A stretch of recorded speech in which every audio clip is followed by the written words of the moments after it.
I'm Russ Mason, and almost 51 years ago, I hitchhiked into Nashville from Champaign, Illinois, with my friend Fred Kohler. And one of the first people that we met when we got to town was a young songwriter by the name of David Olney. And David who?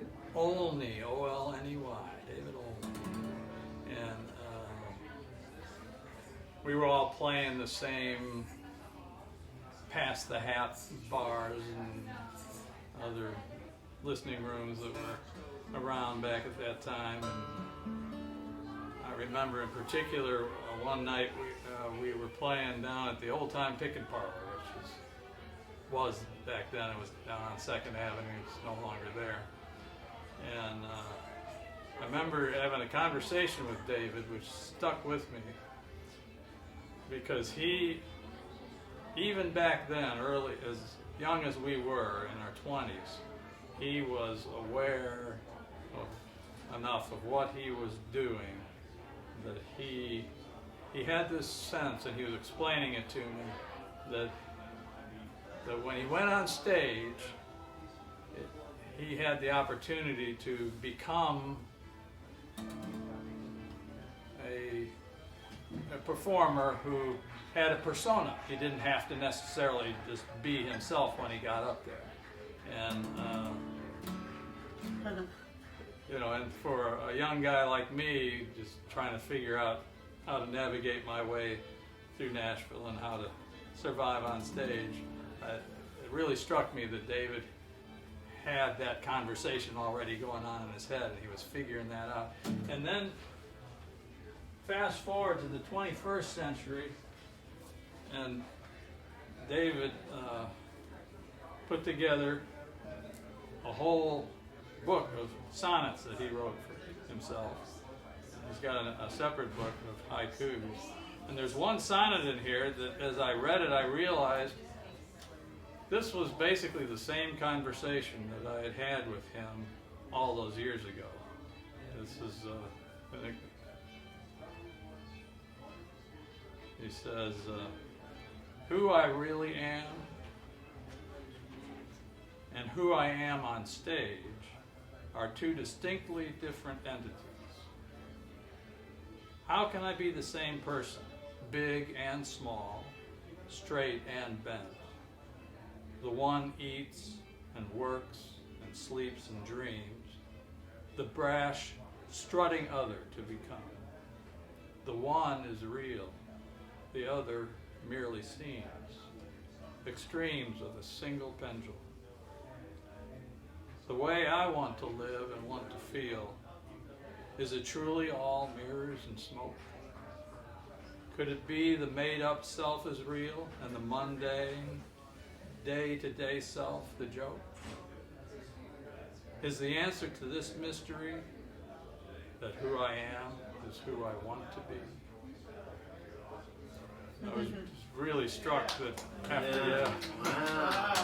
after all those years, he had distilled that conversation that I'd had with him back in the 70s into that sonnet.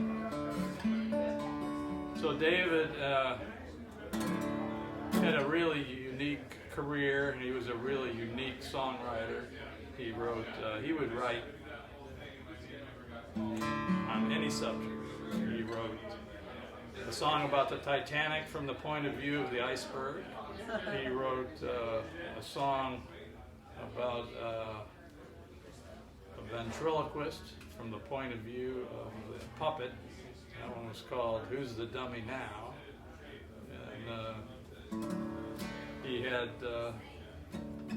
how many albums do you think David recorded over the years? More than 20. Yeah, 20-something albums over the years of his own, and then he had some of his songs were recorded by Henry Lou Harris and Linda Ronstadt, and I'm sure you can name a lot of others that I don't come to mind right away, but I'm sorry. O-N-L-Y, Olney?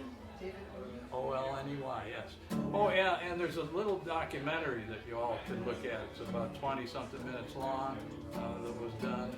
David passed away, by the way, just before the pandemic. In A fact, week before Folk Alliance in New Orleans. oh right, yeah. He was supposed to be there. Wow. He was on the Wisdom of the Elders panel. Oh yeah. On the Wisdom of the Elders panel. This is Mary Sack, by the way. Mary was David's. Never mind. She doesn't want to be introduced. Oh, it's about you.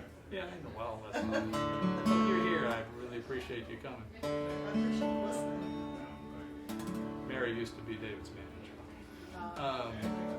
Anyway, this is a song, one of David's many songs.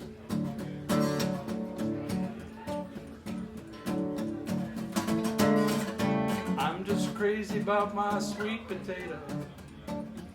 She's round, she's warm, she's sweet as she can be.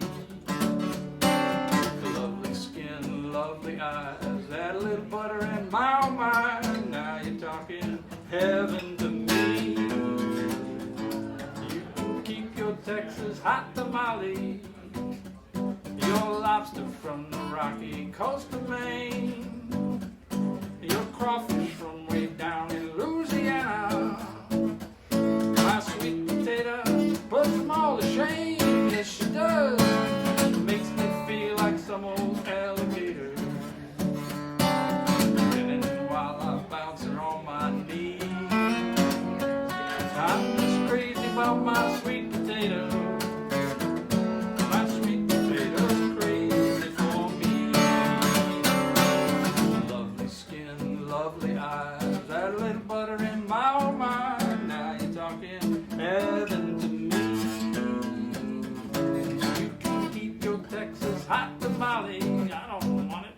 Your lobster from the rocky coast of Maine, your gumbo from way down in Louisiana. My sweet potato puts them all to shame, oh yeah. Makes me feel like some old alligator, grinning while I bounce her on my knee. I'm just crazy about my sweet potato. My sweet potato's crazy for me. My sweet potato, she's crazy for me. Yeah. Very nice. Hey, David Olney. Yeah, I was going to mention that documentary. It's called The Song. You can just Google it. It's on YouTube. It's about 20-something minutes long. It's worth looking at.